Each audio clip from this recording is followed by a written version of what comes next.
Сайн бацгаана уу залуусаа та бүхэний өдрийн мэндийг хүргэе. Тэгээд миний мухлагч давтаа морил миний өөртөө байгаа зүйлүүд таны дуртай зүйл байгаа гэдэгт би итгэлтэй байна. Тэгээд магадгүй та колон дуртай ах, магадгүй бурхан шиг нөхөө, магадгүй жүүсэнд хүүхдүүд чинь маамууд дуртай байх. Ингээд та бүхэндээ өнөөдрийн ярих сэдв юу вэ гэвэл нүүрс ус. Сүүлийн үед би нүүрс усыг маш ихээр ярьж байгаа. Тэгэхээр нүүрс усанд агуулгаддаг чихрийн талаар өнөөдөр та бүхэнд ярьж өгч байна. Энгийн харууханаар аваад үзэх та бүхэн өдөрт уудаг кофе байх уу, цайндаа хэдэн албан хэлсэн чихэр хийдэг вэ? 1-2. Магадгүй бүр их чихрийн дуртай хүмүүс магадгүй 3 албаа байж магадгүй юм. Тэгэхээр бидний хэмждэг халбаг маань цайны халбаг 4 грамыг одоо 4 грамм гэсэн чихрийг хэмжих боломжтой байдаг. Тэгэхээр та бүхэндээ одоо эдгээр ундаанууд савлгаан жижиг том өөр байгаа, амтнаас жижиг том өөр байгаа. Тэгэхээр эдгээр ундаанууд хэрэг хэмжээний элсэн чихрийг агуулт юм бэ гэдгийг та бүхэндээ хамт хэмжиж үзэх гэж байна.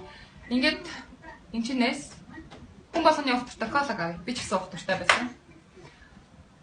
Идж уух зүйлсний хажууд nutrition fact гэж зүйл байдаг. Nutrition fact буюу монголоор тэжээлэг чанар гэдэг. Та бүхэн идж уух бүх салгаатай бүтээгдэхүүний гаднаас олох боломжтой.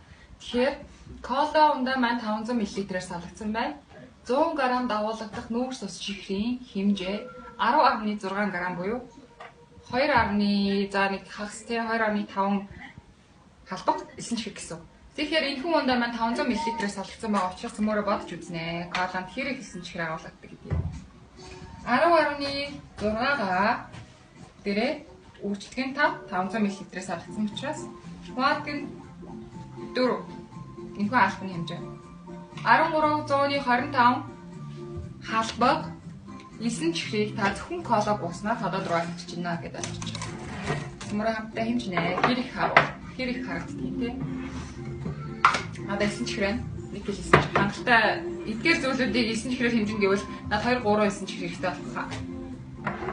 1325 гэж 13 халбага. Нэг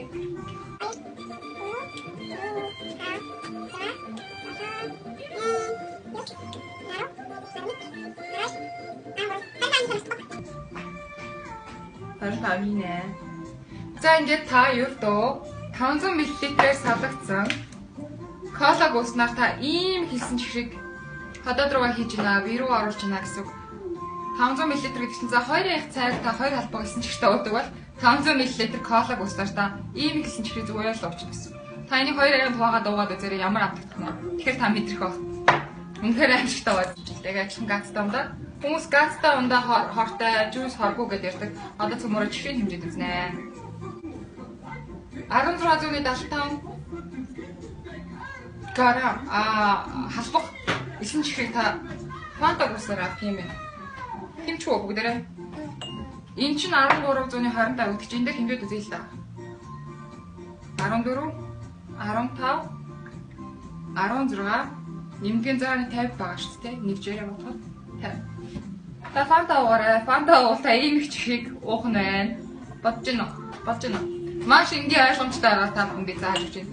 Тэгэхээр фантаны ийм чихрийн агуулмж юм байна.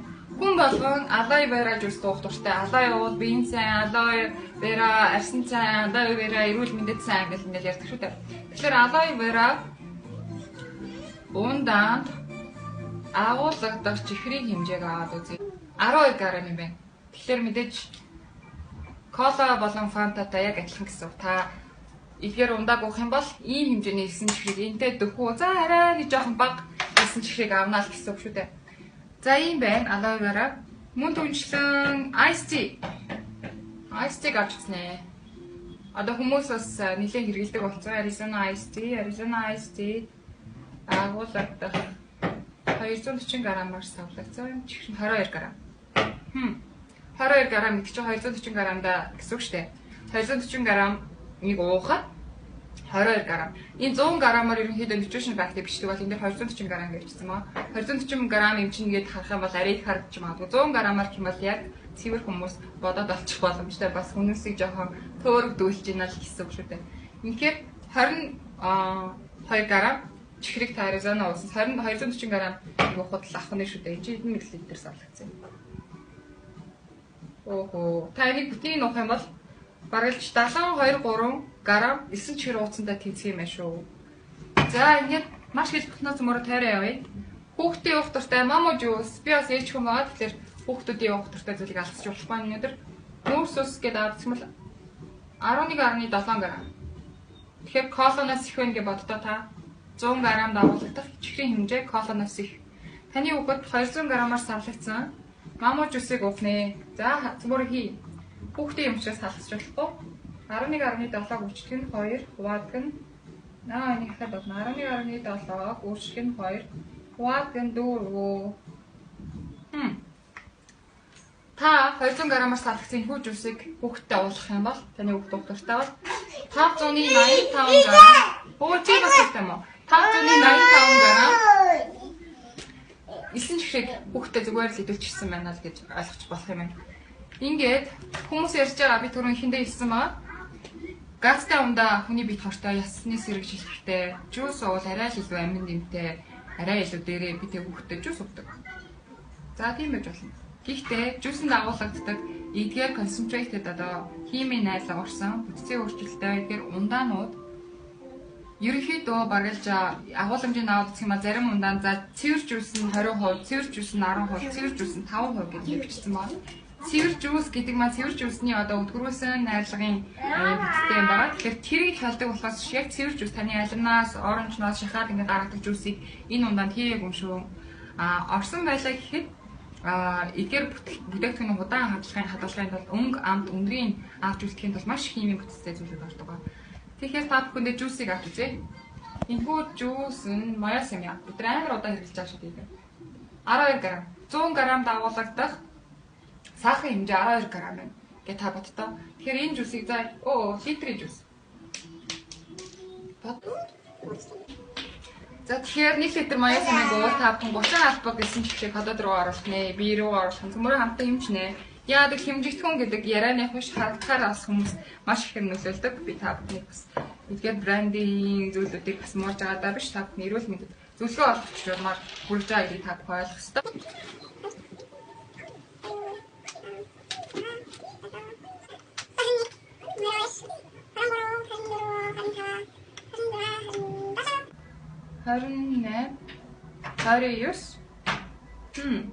Watch. Та бүхэн харж байгаа. Та бүхэн эрүүлж ус сууж байгаа өнөөдөр. Эрүүл гэж бодож байгаа.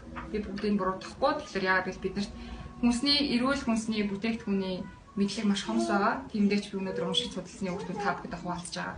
Тэгэхээр 1 литр жуус ууснаар та бүхэн 30 халбаг хийсэн чихэр нэг стакан дөрөн 9 чихрийг зүгээр л бие рүү оруулж ийн гэсэн шүү дээ. Өгшүү дээ. Тэгэхээр бид бүхэн өөрсдөө эрүүл мянга эрүүл хоол идэж ийн бодоод магадгүй савлгаанд нь хууртаад те маш гоё ярилгтай, маш гоё бичгтэй. Бүгдээрээ 100% органик жуус гэж бичсэн те бүгдээрээ амин дэмтэй гэж ингэдэг. Эдгээр жуусанд агуулгадаг одоо бидний мэддэг B, C, A, D, E гэх ингээд витаминууд байгаа. Эдгээр витаминууд цэвэр жимснээс гардгүй маа гэдгийг та бүхэн ойлгох хэрэгтэй.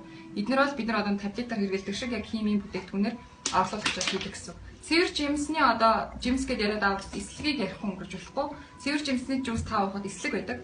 Эслэг гэдэгт маань юу орох вэ гэвэл буудаа орж ийн, шош орж ийн. Дээрэс нь ногоон урамлууд, хүнсний ногоонууд орж ийн. Дээрэс нь жимснүүд ордог. Хэрвээ та энэ жуусыг уухгүй магадгүй нэг 5-6 шиг дундаж хэмжээтэй альнаас нэг стакан жуус гардаг л та. Уух юм бол таны биеийн дэх эслийг эдснээр ууснаар таны биеинд маш хэрэгтэй байдаг. Хэрвээ та ямар нэгэн байдлаар утган хаталттай, цусндах сахарын хэмжээ ихтэй, цусндах холестерин ихтэй байвал та эдгээр эслийг агуулсан хүнсний бүтээгдэхүүнүүдийг хэрэглэх юм бол таны цусндах сахарын хэмжээ буурч байна. Нэгдүгээр, хоёрдугаар цусндах холестерин буурч байна. Гуравдугаар та утган хаталттай бол өтгөнөө маш амхнаар хэлбэнээр зовлонгүйгээр гарах боломжтой. Тэгэхээр заавал бид нэр эрүүл хүнс гэж яриад авангууд 100% жуус, 100% цэвэр жуусаас гарсан гэдэг яарлах гэж битгий хууртаач. Ийм зүйлүүд бол маш олон байгаа. Миний урт тавигдсан бүтээгдэхүүнийг би жиж заахгүй ч гэсэн та бүхэн өөрсдөө дэлгүүрээс хараад аваад үзэх. Үнэр амтыг оруулсан найрлагын өртөлтэй концентрейтэд иймэрхүү ундаанууд зөндөө байгаа шүү. Өөр өвтэй жуусыг сайн гэж битгий өгөөрэй. Fuse-ийг аваад үзье. Газгүй юм чинь гэж хүмүүс сууж байгаа л да. Fuse-ийн 100 мл-т агуулгадах нүүрслэс чихрийн хэмжээ 8.2 г юм байна. Тэгэхээр та бүхэндээ бодож үзүүлээ. Энэ маань 480 мл-с. 와, 팬더로. 984.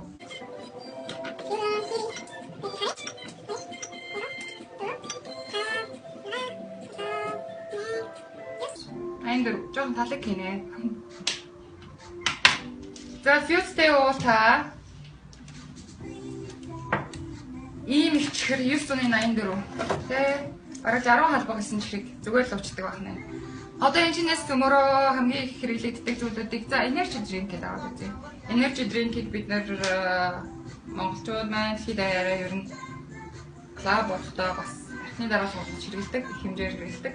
Архин талаар би та бүхэндээ маш гоё илчлэг яаж хэмжих вэ гэдэг зүйлийг бас удахгүй хүрнэ. 100 мл-т агуулгадаг чихрийн хэмжээ 14.8 гэж боддоо та. 14.8 г 100 мл-т агуулгадаг чихрийн хэмжээ. Тэгэхээр энэхүү ундаа маань energy drink маань хэтээр савлагдсан харнаа.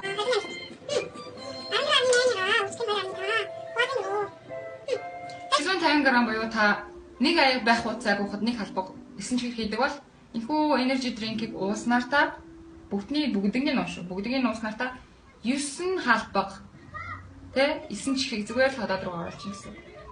Ийм байна. Намайг үзэж байгаа хүмүүс хамтдаа гайхширч байгаа. Би ч гэсэн гайхаж байна. Эдгээр зүйлүүд бол үнэхээр хийсний 9 чихрийн нүүрс усны хэмжээг хэрэг хагуулт юм бэ гэдгийг та бүхэн харлаа. Тэгэхээр тун удахгүй та бүхэндээ хүнсний хэрэглэн дээр гаргаж болохоос таны зөвхөн өөрөөс чинь таны зөвхөн ухамсараас чинь шалтгаалж буй зүйлүүдийг би та бүхэнд хэлж өгөх болно. Ингээд өдөр тутмынхаа амьдралд өр хүүхдүүдтэй гэр бүлийн хань ажлын эрүүл байлгая гэвэл эдгээр нэмэлт өртөгтэй бүтээгдэхүүнүүдээс та бүхэн татгалзаач. Бид нар дэлгүүрийн лангуунд ингээд ороод үзэх юм бол ус бол эдгээр одоо жуус тэ ундаанаас за жуусээс нь гэж ярихгүй байлиг. Гастай ундаанууд эдгээр хямдхан 1000 төгрөг 1100 1200 900 төгрөөр худалдаалагддаг. Эдгээр ундааны хэмжээ ус хүнтэй байгаа шүү. Ингээд та бодоод үзэхэд би руугаа усыг оруулах уу? Маш хэмжээний сахарыг агуулсан бүтээгдэхүүнийг оруулах уу гэдгийг та өөрөө шийдэх хэрэгтэй. Ингээд энэхүү миний урталт байгаа, миний мухлагт байгаа эдгээр брендийн бүтээгдэхүүнүүд Монгол үйлдвэрлэгч нарын хийсэн бүтээгдэхүүнүүдийг би муулгасангүй. Харин nutrition fact буюу шинэ тэжээлийн агуулга хүснэгтэн дээр юу агуулгадаг, хүнд ямар хэрэгтэй хэрэггүй гэдэг талаар би ярьсан шүү. Ингээд та бүхэн надтай байдагт баярлалаа. Ингээд ээж болох бэлтгэл хуудасаараа эргээд